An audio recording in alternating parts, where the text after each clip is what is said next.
So welcome back to Skin Deep Stories. So I think we're going to try and coin the term SDS. Yeah. Skin Deep Welcome Stories. back to SDS. What are we? Episode 2. Yeah. Yeah. So what are we talking about today? Today we're talking about our first tattoo stories. Yeah. And Those how are interesting. Yeah. So we talked about how we got into the tattoo industry and now our first ever experiences getting tattooed. Yeah. And this was in for you, End of 90s, late early 90s. Me too. late 90s. Early 2000s. I was 14 years old. I was not. I was 18. Okay. I was 18. Okay. So You can tell who follows the rules and who doesn't. yeah, rebel. But no, it was my dad that brought me. All right, let's start with your story. Since we're like jumping in, let's start with your story. Okay. You were a bit more of a rebel than I was. Yeah, so. well, I wasn't as a teenager. That was later. But as a teenager, like we always, in our family, like my dad has a bunch of tattoos. So I was always like used to seeing it, you know? So it wasn't a huge deal for me. But Steph, my sister, who works with us at the shop, she's the receptionist. She says that we used to bug them about getting tattoos, but I don't remember that. I'm sure it was more her because she was the rebel as a teenager. Yeah, and you were the little sister. You're going to follow along. Of course. Yeah. So apparently we were bugging my dad and mom, and then one day after school, we got in the car. He picked us up. I guess it was probably a Friday or something. And come on, we're going to get tattoos. I was like, what? My sister was 15 years old. I was 14. Complete opposite story to Grade mine. 8. Like, it's wild. Yeah.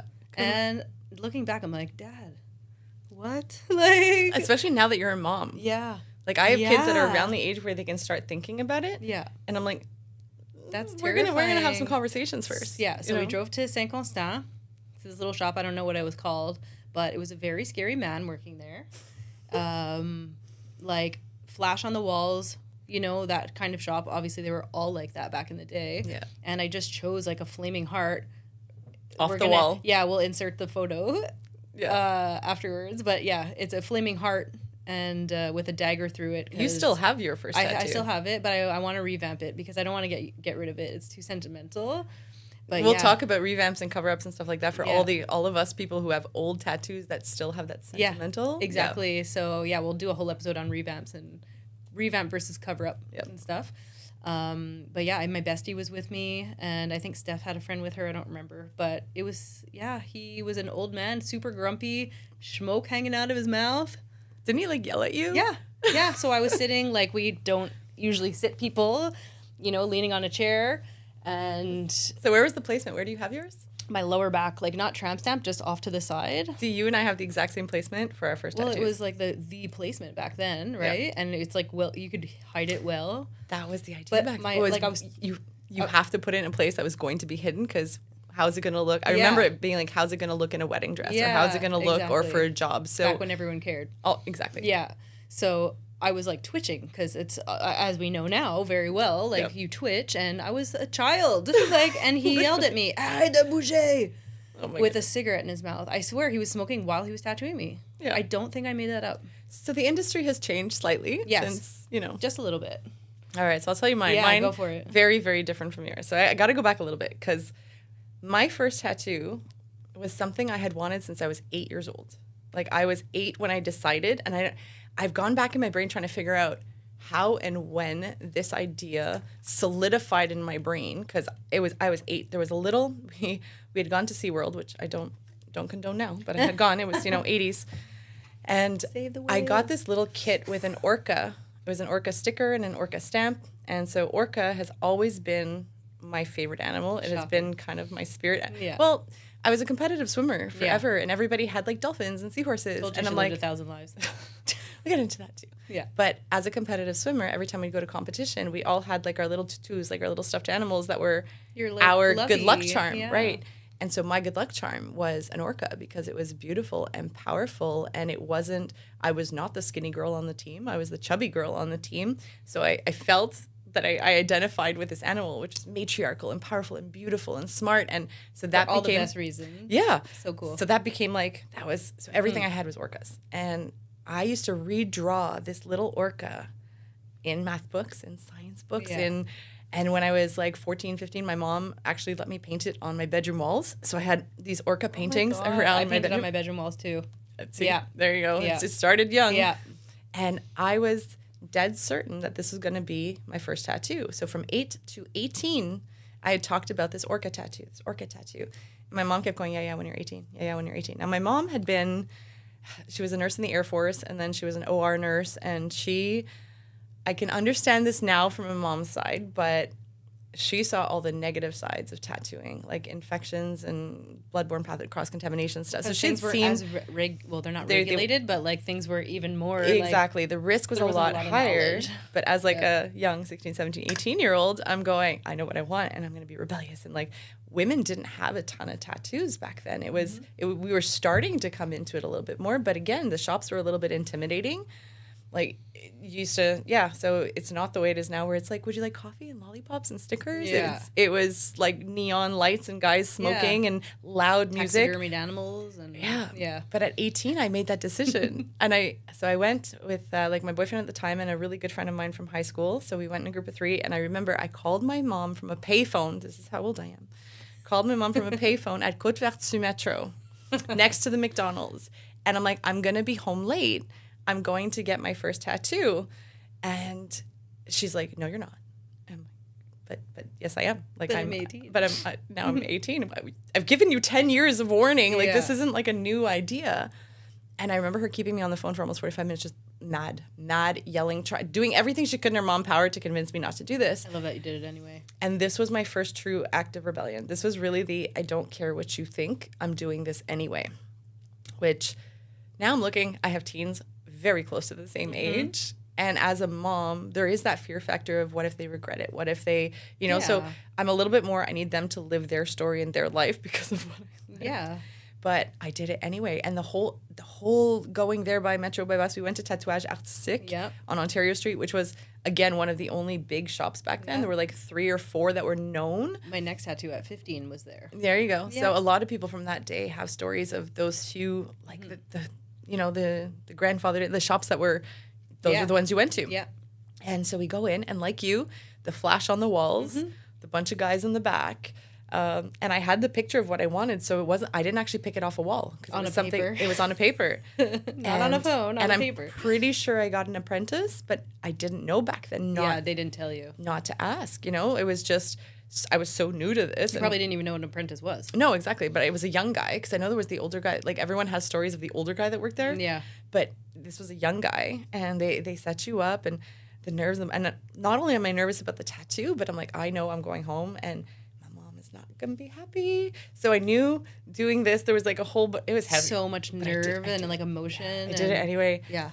And so, like you, they had positioned me like up on a stool, bent forward, so like your ass crack is hanging your butt's out. in someone's face. Exactly. Yeah. Tattoo goes well. I sit through. I'm like, okay, cool. I'm watching like my friends get tattooed as well. And he goes, okay, you're done. You want to stand up, get some water.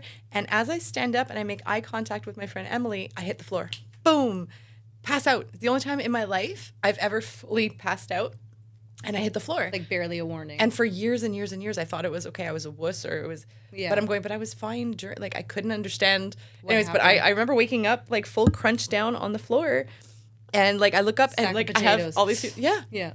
And it turns out later, once I was in the industry, we realized that the position you put people in, so even our bosses said they used to have people pass out a lot from that position because the way you're crunched, you cut blood flow. So when you stand up, it just whoosh. Yeah, it's a certain nerve so I'm like, that runs through your body. And if you're like this, it was for literally an hour or whatever. Yeah. And then you stand up, all the blood comes rushing to your head, and so we don't position people like that if we can avoid it, But it was just, I felt for years like, oh my God, I'm such a wuss.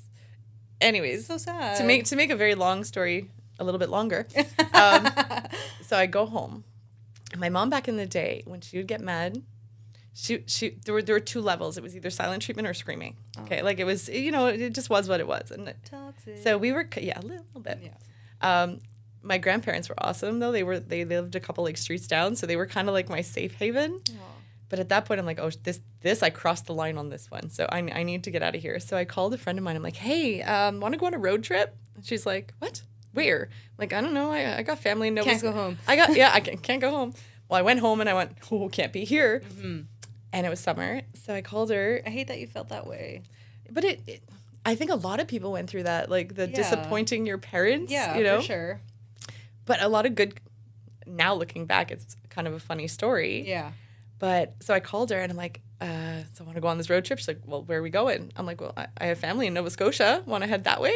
And this was before GPS. This was before like Waze. This was, you could maybe print out maps on MapQuest. Just go but east. That's so she's like, well, when are we leaving? I'm like, as soon as you can get here. Pack your bag. So she had like this Sunfire. Like, do you remember the Pontiac Sunfire? Yeah, of course, like every everyone had road that trip. car. Yeah. So she had a Sunfire. Was it silver? No. So she had I can't remember, what color was hers? My one friend had an orange one friend had a black one. It was like everyone I worked with had Sunfire. Oh my god. Yeah. Yeah, so many people had that. Yeah, shout out to Shanna because she had the orange Sunfire. Anyways, so my friend Shosh came and picked me up, packed a bag, and we just started heading east. And I'm like, we'll figure it out. We're like 18 years old. We'll figure it out. And so we get to Rivière-du-Loup. And again, payphone, my best friend. Call my grandmother. I'm like, Nana, how do I get to Uncle Robert's house? And she's like, what? Why? I'm like, because I'm on my way there, but I'm not quite sure. So he doesn't know either. Yeah, I didn't even think to call them to be like, hey, so I'm coming to see you. Gotta love my family. My family's like, oh. Yeah, knowing you, oh my goodness. Okay, so wait. She invites people off the street to stay at her house. I do. I'm just like, you need a place. Yeah, I met you 5 seconds ago. Come stay at my home. Yeah. Yeah, I love that. I've done that in airports. I'm not like that. I love that about you. Jean-Luc hates that about me. He's like, who are you inviting to our house now? I'm like, I don't know. They're nice. I love it. Like, you're going to get us killed. I'm like, well, dude, one's an FBI agent. One's, we're fine. Yeah, we're good. But anyways, so I'm talking really fast, I feel, but I'm so excited about the story. Right. So my grandmother gives us directions. I'm like, she didn't even think to call my uncle to give him a heads up because we get there at 2:00 in the morning. And he's got like a house up on a hill and the driveway is gravel and it's like, yeah, it's not the city. Like it's not super lit up probably. It's like, no, it's all, I love that place. I go back and forth to Nova Scotia often. It's like a second home. And so we get there at 2:00 in the morning, drive up this, he's going to hear, like I didn't even think the dog's barking. Anyways. So I'm like, we're going to sleep in the car and we'll like, in the morning we'll go see them. Yeah, I hear tuck, tuck, tuck on the driver's side window. He's like, would you like to sleep inside? I'm like, yeah, that'd be nice. That was a good Nova Scotian accent. Oh, is it? Like Eastern Canada accent. I'm going to fire in the car to the bar. Yeah, exactly. Yeah, I'm sorry for anybody from the East. So, yeah, so we love our East Coast. So we go in. My aunt sets us up at like 2-3 in the morning. And back then, they didn't use, like, Tatderm or Sanoderm. Like, so your tattoo is leaking and sticking to every... I stained my aunt's sheets because where my tattoo was leaked, and there was, like, this perfect imprint of an orca when I woke up. Was it full color? No, it was just black. Oh, it was just small. black? It was about this okay. big. Just I don't even know if you've ever shown me. It's covered now. Yeah, okay. Covered it with seen it. more and bigger orcas. Obviously. So, so we stay there. My uncle was about to start teaching. He worked for the fire department, and he's like, "Why don't we go play with the trucks and the hoses?" And so we went down to Nova Scotia and played with the trucks and the hoses. That's and so crazy. Just finally, my uncle tried to talk to my mom. My grandmother tried to talk to everyone. It settled down enough that I went home. She was still not happy, but unfortunately, this taught me: don't tell mom when you get tattoo number 2. That's the thing about being a mom, like. I want my kids to run to me, not away from me. And when you told me that, like, it's so sad for me. Like, so I didn't tell her when I got the second tattoo, like 8 months later. Yeah, which was a shark. So notice how the theme for me has never changed. Yeah. So from 8 to now. Mm-hmm. But yeah, I learned, honesty didn't get me too far. So unfortunately, that's where teens start hiding stuff. Exactly. So on that note, do you want to talk about some red flags, like to look for, or like things that if you walk into a shop and you see them, we're going to do another episode on red flags also. Yeah. But this is stuff we kind of wish people had told us. Yeah. Like, let's just go through the stuff that I wish I knew before we kind of went into it. Yeah.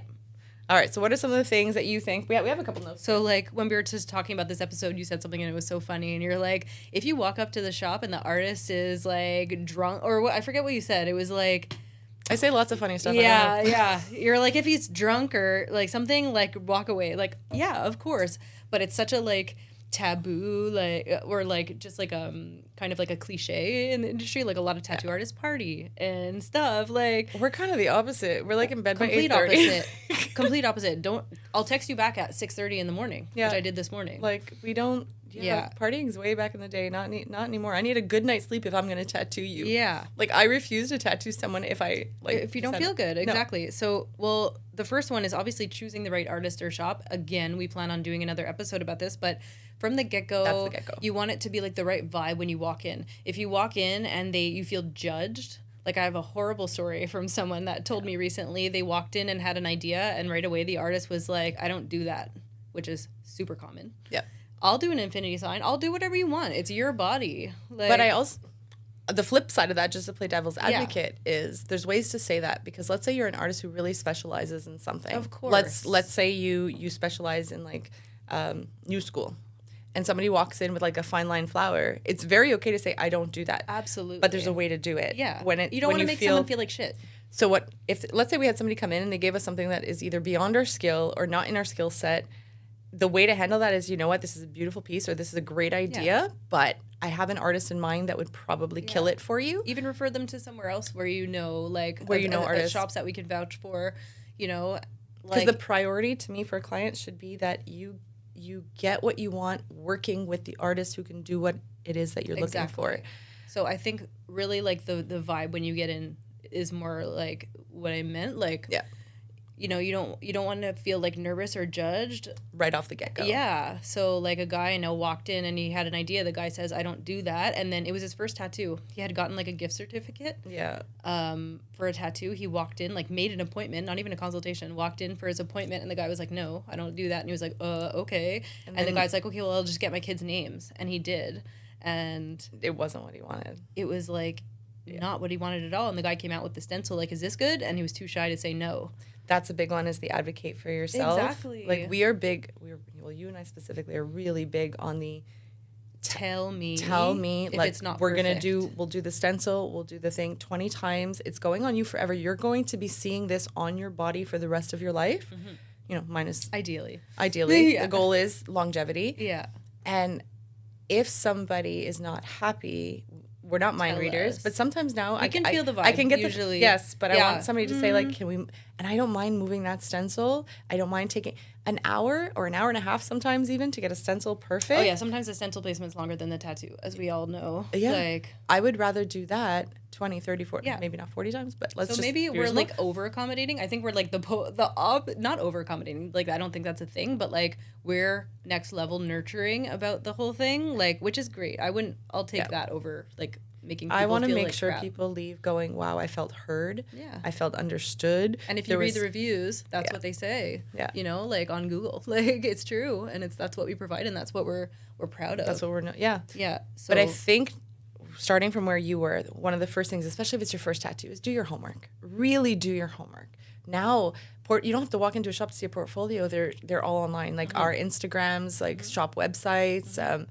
So when you find... We'll post our Instagram handles too, so you can check out our work. There you go. But yeah, if you research different artists, don't go, oh, my cousin has a buddy who bought a machine on Amazon. He'll do it for you for $50. Exactly.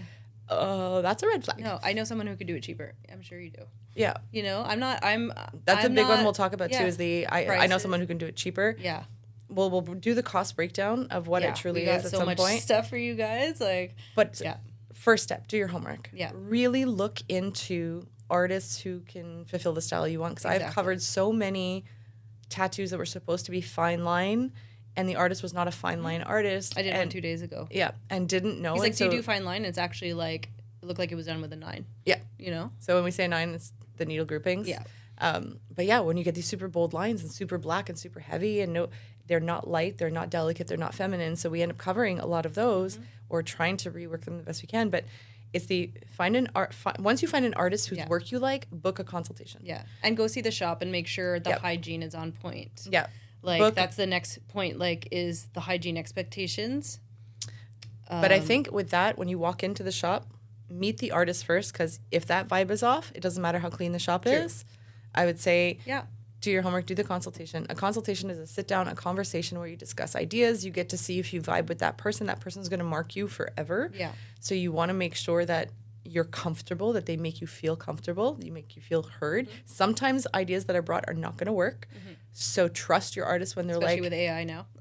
Where we're like, that doesn't translate to skin. Yeah. So trust the artist, but do the consultation, do the homework, and then get the overall vibe for the space and the place. A lot of people don't like we'll throw it out there, but like Rammstein, blast it. Some people do, and that's great. Have a party, go crazy. Yeah. But some people don't, and some people want a little bit more of a zen. We have old ladies coming into our shop, and I love that. We have all, like, all walks of life. All walks of life. I love And it. they're like, oh my God, I've always been so scared and I never knew where to go because like it's intimidating to walk into a shop. And I think, especially not knowing our first tattoos. Yeah. So homework. I don't expect people who are getting first tattoos to really be able to spot kind of the red flags. No, that's why we're here. That's why we want to talk about all this stuff, because people don't know. If you don't know, like I didn't know. Yeah. If I think about like all the stuff we didn't know before being in the industry, and now being in the industry, I got lucky. Yeah. So But, for me, red flag is if the stuff is not covered. Yeah. So if the table's not covered, the armrest not covered, the bottle not covered, the machine not covered, if they are anything that's going to be reused. Yeah. So like your table, the wash bottle, any non-disposable items need has to be wrapped and covered in plastic. Absolutely. Like, yeah. If they're just like, oh, I'm just going to wrap this section of the table. Yeah. To me, that's a red flag because, as we know, if you've taken bloodborne or a bloodborne pathogen or cross-contamination, there's actually courses. Most artists should be taking these because it really teaches on how things can contaminate and cross-contamination, which is where the risk of infection. And I mean, you take those classes and they're gonna scare you. Yeah, it scares you. So you want to make sure that you eliminate those risks. A lot of people have these diseases. Like it's a reality. There should be. You don't know. There should be no carpets. There should be no material. It's things like this that until you're in the industry, you don't think to look for. Yeah. If your artist is touching their phone, oh, hold on a second, and Especially touches their phone with a gloved hand, and then doesn't change the glove. Yeah, they should take off the glove, touch whatever they need to do. Ideally, wash their hands, and then put on a new pair of gloves. I feel bad for the environment. The amount of gloves that we have to change just to make sure. Yeah, that I try not to think about it because. There's trade-offs, but it's the anytime something off the contamination, you have to change your gloves. And so even the washing the hands, I'll even say, okay, I'm about to go wash my hands. Yeah, we'll tell people. Just to reassure subconsciously that like we are, and I mean, we walk out like, because we're the OR, like ready. So what are the red flags? There's things not being covered, people, the artists touching their phones themselves, like fixing their hair, fixing their lamp. Like I always forget to turn on my lamp, and I always say like, oh, you need to be my assistant, and I get my like client to turn on my lamp sometimes because I don't feel like wasting gloves just to turn on my lamp, because we all know how hard it is to get a glove back on once you've taken it off. Or when your hands are damp. Yeah, exactly. So, and just like, okay, another thing that I really want to talk about is, like we said before, advocating for yourself. Yeah. So if you do not feel comfortable, say it. You know what? I'm having second thoughts. It doesn't matter if you waste. Too bad for the artists. Yes, you wasted their time, maybe, but like you're the client. It doesn't. That's the most important. It doesn't happen often, but there are certain days where today is not the day, or the design's not just fitting right, or like in my client with the their grandparent had just passed away, and like the day before, and it was like not planned. Exactly. You guys were doing the stencil, and then she was like, "I can't do this today." Yeah. And you were like, "Oh my goodness, no problem. Okay, today is not the day." And I remember trying to reassure her, going, she was crying. Yeah, I don't want this now moment to commemorate what's happening, because you're gonna associate the two. She hadn't processed anything. Yeah, exactly. So there are times where if it's just not working, it's just not working, and. You know, like it's one of those things that we kind of we'll take the hit on the day because we're human. Yeah, like we're human. I know a lot of places where that's not necessarily the case, but it's life sometimes happens, and we need to accommodate. And I think like who we are, like as people, and just like experience we have in life working with people, like we have that like empathetic side, and like we can kind of read people's moods. Like so, we try. I think we're pretty good at it. Yeah. And I think that plays into it too. Of like, that's a mommy thing too. I think being moms and nurturers, and that little bit of intuition where you can tell on somebody's face or their body language where they're not, and that's where you and I will both jump in and just be like, "Are you sure? Are you sure?" Because we can move it, and I will even offer and be like, "Tell me what's going on in your mind." Whatever. Yeah. Yep. I think we're good at that. Yeah. All right. So. Just to kind of recap, it's kind of a little bit of the red flags. Like your first tattoos, just be aware. Yeah. And then I think we're going to go deeper. I think one of our next episodes, I think maybe the one that we were supposed to record next, is going to be how to really choose the right artist and the styles. And we're going to talk a little bit about the different styles. Yeah, different styles. Because people don't know. No. So that's a great... I had just started tattooing, and someone was like, can you do like a full realism sleeve? Like no. I've only done pigskins. I've been doing this for 11 minutes. Yeah, exactly. But we'll go a little bit more in depth about who to choose, how to choose, and what it means when...